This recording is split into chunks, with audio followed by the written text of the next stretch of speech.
They're always nervous about people. About a boy learning full time, and he should focus on learning full time versus education versus these are little things that don't go anywhere.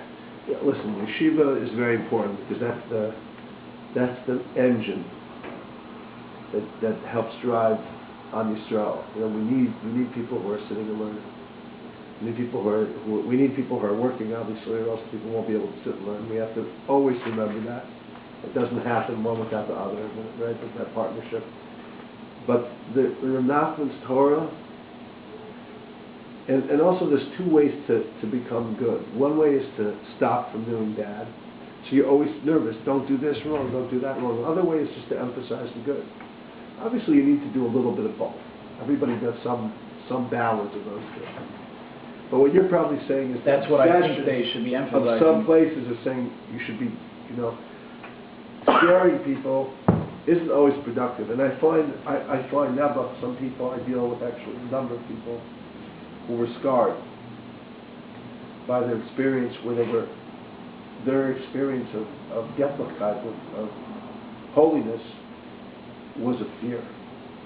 It was a threat. They were afraid to do an aver. They're afraid of the punishment. They're afraid. I understand, okay, that you do whatever it takes to not do an aver, but what about the love? Yeah, but that's the family has to provide that. You can't blame everything. No, but the rabbi's making a very good point. It is the family. With focusing on, there's fear to do a sin, and then there's you serve Hashem on a comfort level, which is very important for yeshiva boys. Fears his Rabbi, fears the system. Then he's just playing the system. He's going to shul to daven because 7:30 shachris, versus if there's more structure where, you have to be careful how you make those boundaries. But I'm saying, I think the best way is guide your child with love and guide him in a way. It's not just about the system. The system is important because you need to preserve, but if it's all about preserving and not about the inner life. Not about actually living. There's a great Torah about the Baal Pa'ar. You know what the Baal Pa'ar is? Yeah. The Baal Pa'ar, you know really what it is? You know how they served it? Yeah. They used to take whatever. They used to relieve themselves in front of this other bazaar.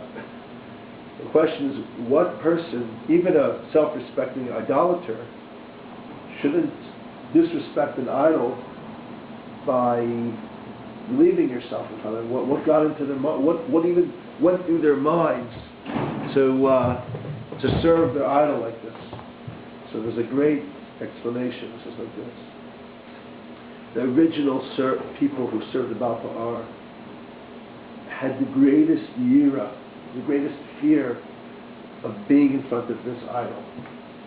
And they would get into such a frenzy of awe and fear that they would lose their bodily functions and they would have a bowel movement, not in their control, but pushed out of complete fear and loss of their control of their bodies.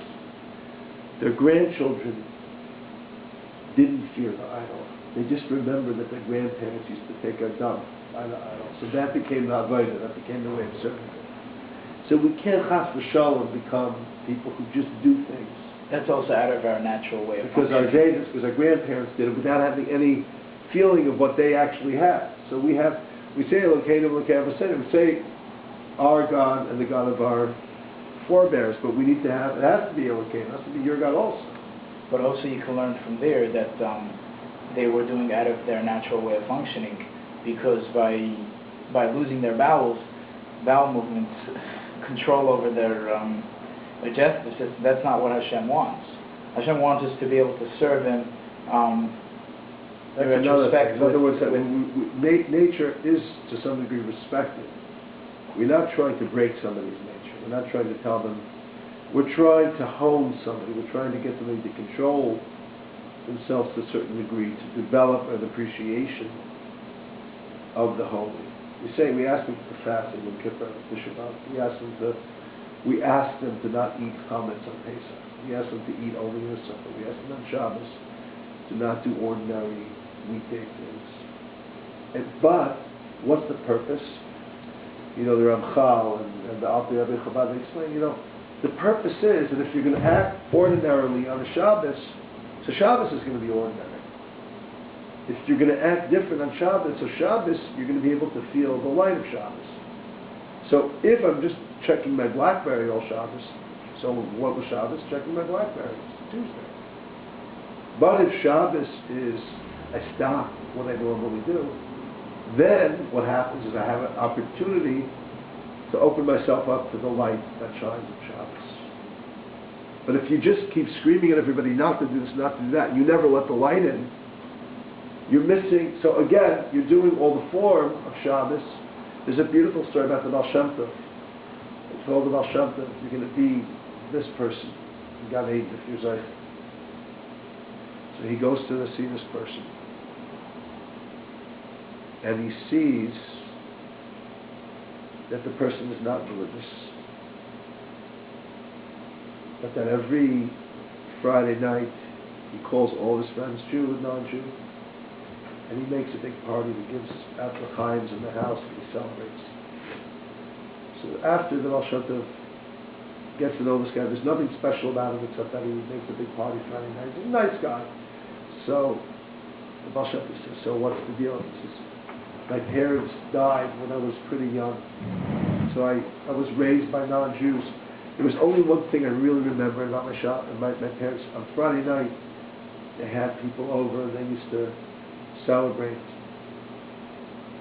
So I don't know, but I know that's my Judaism. I know that Friday night I have to have like a nice party and celebrate that because that's what it means. That makes me feel Jewish. It makes me feel connected to God.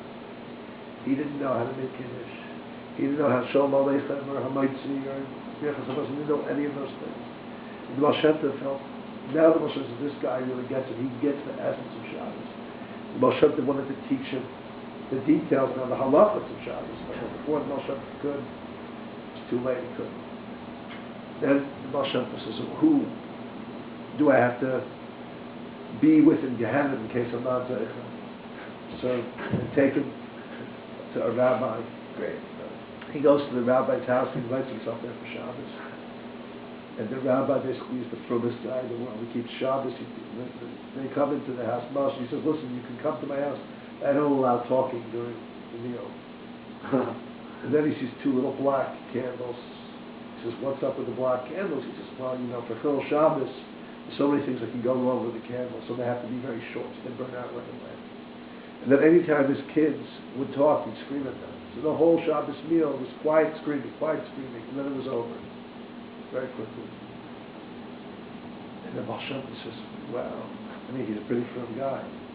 He doesn't get at all what Shabbos is about. Let me tell him about the Heilig Shabbos, about really the bliss of Shabbos, the light, the get-what kind of Shabbos, not just screaming.